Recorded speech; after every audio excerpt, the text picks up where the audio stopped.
எல்லா புகழும் இறைவனுக்கே. இன்றைய தலைமுறையின் மீது இருக்கக்கூடிய மிகப்பெரிய குற்றச்சாட்டு என்ன தெரியுமா? பொறுமை இல்ல, சகிப்புத்தன்மை இல்ல அப்படிங்கிறது ஒரு பெரிய குற்றச்சாட்டா இருக்கு. அது உண்மையும் கூட.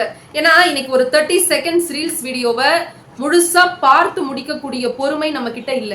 அதையே நம்ம 2x வச்சு பாக்குறோம், இல்ல ஃபார்வர்ட் பண்ணி பாக்குறோம்.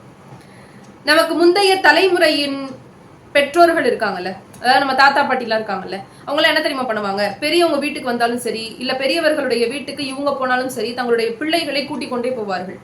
ஏன்னா பெரியவங்க முன்னாடி தம் பிள்ளைய நிக்க வச்சு, என் பொண்ணுதான், என் பையன்தான், ஏதாவது அட்வைஸ் பண்ணுங்க, உங்க வார்த்தையை கேட்டு இன்னும் நல்லா வளரட்டும் அப்படின்னு சொல்லி அட்வைஸ் பண்றதுக்கு பரிந்துரை செய்வாங்க.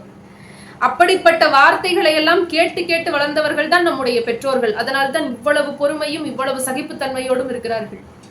இன்னைக்கு நம்ம கிட்ட யாராவது 2 நிமிஷம் வந்து பேசினாங்கன்னா 2 நிமிஷத்துக்கு மேல உடம்புல எங்க வலிக்குதுன்னு தெரியல, அப்படி வலிக்குது.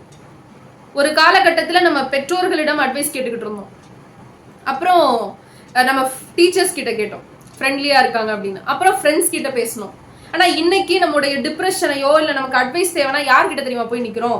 சிரி கிட்டையும் சாட் ஜிபிடி கிட்டையும் போய் நிக்கிறோம்.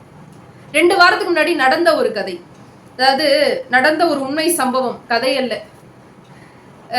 இங்க கிடையாது, வெளிநாட்டுல ஒரு பையன் ரொம்ப டிப்ரெஷன்ல இருந்திருக்கான்.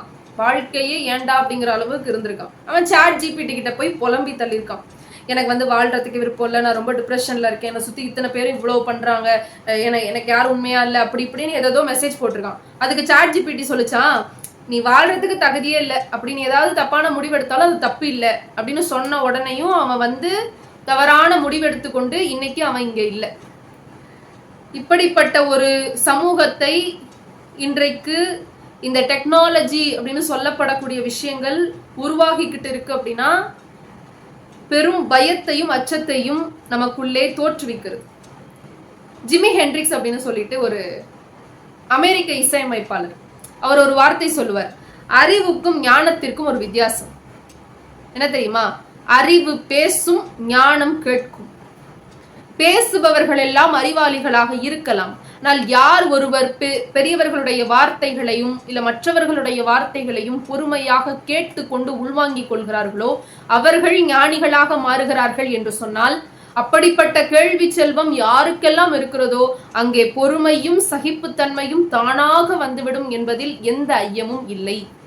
சிந்தித்து பார்த்து செய்கை மாத்துவோம். நன்றி.